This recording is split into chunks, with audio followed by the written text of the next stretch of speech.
Welcome back, and thank you again for subscribing to our video series. Today, I'm going to share a little bit about cash flow. I've referenced the term cash flow in some other videos, so I'm going to explain what it is and how to calculate it. Let's get into it. First, again, I am not a licensed attorney, accountant, financial advisor, realtor, broker, or any of those licensed individuals, so take what I say with a grain of salt and confirm it for yourself. This is the intellectual property of Renatus. Use it for your personal use, and we just ask that you don't share it. I am an independent contracted marketer for Renatus. I will reference some of the products that they offer within this video. Cash flow, what is it? Cash flow, we're going to talk about the three different ways of earning money and the three different ways of spending money. So let's take a look at what I call an income statement and a balance sheet. This is what you would call your adult report card. So in school, we get a report card, how well we're doing, determining on our homework and our test scores and all that. Our income statement and our balance sheet would be our adult report card. And there are three ways to spend money and invest money. One way that people in our country spend money is through a poor mindset, which is where you have an income and it directly goes and turns into an expense quicker than you made it. And that's a poor mindset.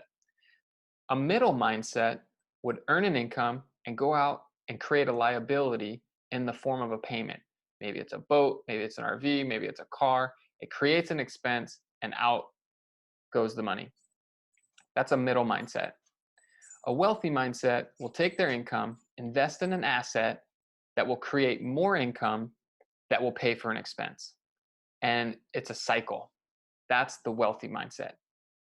All I ask is, where are you in terms of your cash flow and how you're utilizing your cash?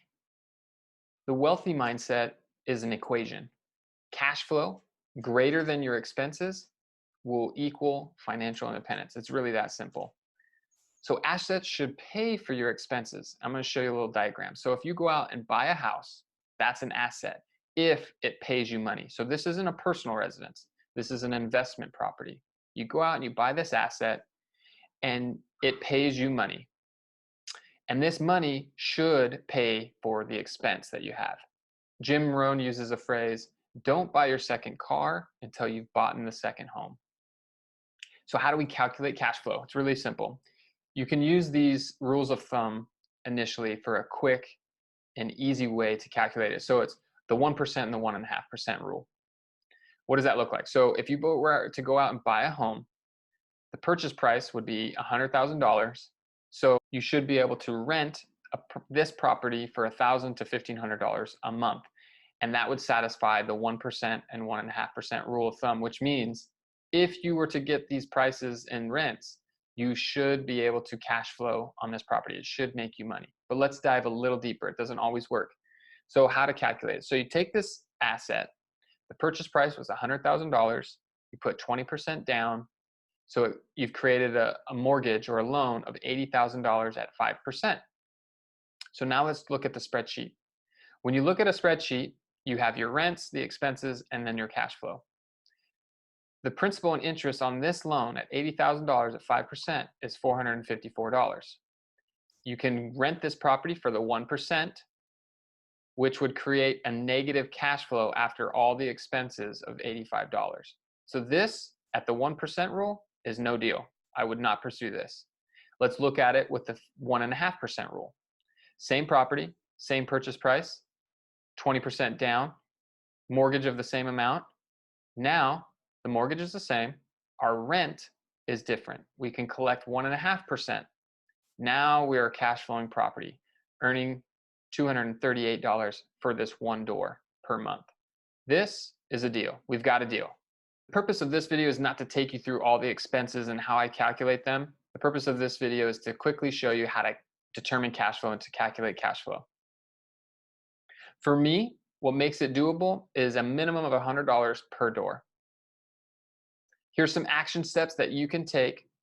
Continue to invest in your development and your education. If these are foreign concepts, you need to read more books, you need to attend more podcasts, join a mastermind group, a mastermind network. Sometimes fees are going to be required. I consider that an investment in my future.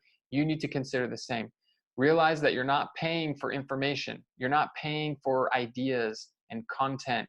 You're paying for the mastermind. You're paying for the way it's delivered and how it's delivered. The second action step that you can take is practice analyzing properties, at least one per day. Go on the MLS, point at a property, and determine if you can cash flow it. Download a mortgage app so that you can run your numbers. And if you schedule a call with me, I'll give you a copy of my cash flow evaluator on the call. What I've shared with you today are contents that come from Real Estate Foundations, Deal of the Decade, and Real Estate Red Flags. These 3 classes are full-day courses that are related to wealth management and real estate investing. And these 3 classes are part of a suite of classes comprised in Renatus Essentials. Again, taught by practitioner instructors who are experts in their field. Guys, the solution, I want to remind you, is education, properties, income, and community. And we have it. We have the solution in front of you. I invite you to learn more. Click below to schedule a discovery call to learn a little bit more about how you can tap into this in your local area. People that are in your area are doing this, are part of our community, and you can be a part of it now. So click below, schedule a discovery call, and I will give you a free copy of my cash flow evaluator where you can plug in numbers and determine very quickly if you can cash flow a property. Guys, I look forward to hearing about your success, and I look forward to seeing you in another video to your success.